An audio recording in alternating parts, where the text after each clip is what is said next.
in the other video here, October 1st, 2023, I wanted to make, yesterday I watched pretty much the entire Ariel Helwani interview with Logan Paul leading up to his fight, supposedly against Dillon Danis. He's on the undercard or co-headlining with the KSI versus Tommy Fury fight, which is the one I'm actually more excited for in terms of just being a boxing and a combat sports fan because, I think both those guys will show up and it's going to be some fireworks in terms of KSI versus Tommy Fury. And it's a very unpredictable fight. I think they're both going to be bringing their A game.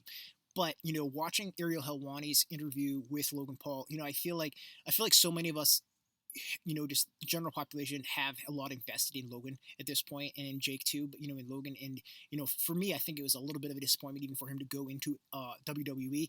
You know what I mean? I felt like the boxing stuff was just like his forte, and it was really, the KSI I wasn't really following what happened, but I watched afterwards. But the Mayweather thing I followed, in the training and the build up, and it was just like it was at that fever pitch. It was really something that was that palatable energy and excitement. I think everyone across the country and in other countries too were really following that, and we have a lot invested in Logan. It's his character online for good or for worse. So I think it's something where there was a disappointment in terms of where his character has gone and where his career has gone a little bit. And, his is not necessarily just the selection of his partner, in terms of that gal, Nina Agdale or whatever, but I think it's the WWE too. It feels like, and obviously the Crypto Zoo stuff, and the allegations of juicing, all that stuff Ariel went into in his interview. I think he did pretty good. He wasn't hard on Logan, but, he just politely asked questions about that kind of stuff.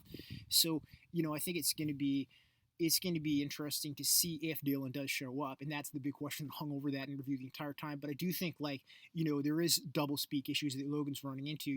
He's talking about how Dillon's doing weird shit with his girlfriend, his fiance, but obviously Logan is the guy who tracked down the bouncer who had choked out Dillon Danis. Of course, it's not really a choke out because, and brought that guy as his personal security to the face-off. That's a pretty weird stalkerish thing to do on Logan's side. So, I think there is double speak issues, and there is, just character flaws and just, career misdirection that Logan professionally is dealing with, and whether he wants to admit it or not, even if he's having success with Prime, I think that's